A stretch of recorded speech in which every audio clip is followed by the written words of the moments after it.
Steve and Joe grew up together in Bethesda, Maryland. They both went to the same high school, played on the football team together, and graduated from prestigious universities. They both had an interest in the medical field and both took pre-med coursework as undergraduates. Joe had a really outgoing personality, and he was very motivated to start making as much money as he could as soon as possible. He really wasn't interested in studying for at least 4 more years in medical school, so when he graduated, he received a good offer from a pharmaceutical company and became a pharmaceutical drug salesman. Steve, on the other hand, he really wanted to help people and give something back to his community, so he decided to continue on to medical school to become a doctor. Today, Joe is a successful manager for a major pharmaceutical company's sales division, and his territory is the Washington, D.C. metro area. Dr. Steve is now a primary care physician who has his own practice in Rockville, Maryland. The two haven't seen each other since college, so they were both surprised when Joe walked into Dr. Steve's medical practice as the new pharma rep. Joe brings Dr. Steve and his practice a few boxes of samples for Cholestor, a drug that helps lower cholesterol. Joe tells his old friend Dr. Steve all about the drug and how great this is for all of his patients with high cholesterol. He tells him that there is no need for any other cholesterol medication, and that this is the best drug available for all of his patients who want to lower their cholesterol. But Dr. Steve knows that Joe works for the company that manufactures and sells Cholestor. So while he knows that Joe is a good person, he also knows that he is financially biased when it comes to promoting Cholestor as the best possible option for his patients. Joe earns commission off of all of the Cholestor he sells, so it would be almost impossible for him to be unbiased and objective about the drug. Dr. Steve tells Joe that while he is sure that Cholestor is a good fit for some patients, it will not be a good fit for all of his patients.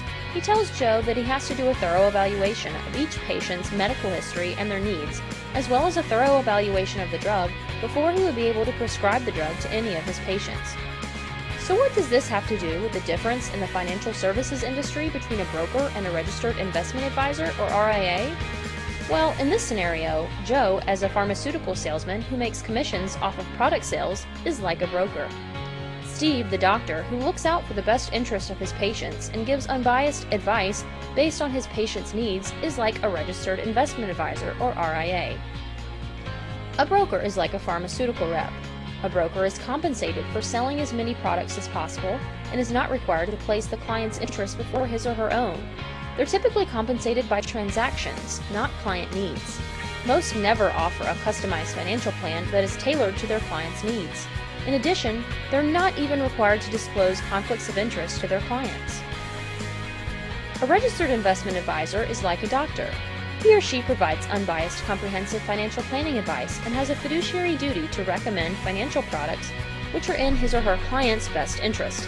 He or she does not receive commissions from the sale of financial products like mutual funds, annuities, and insurance products, and has no financial incentive to recommend something which is not in the best interest of their clients.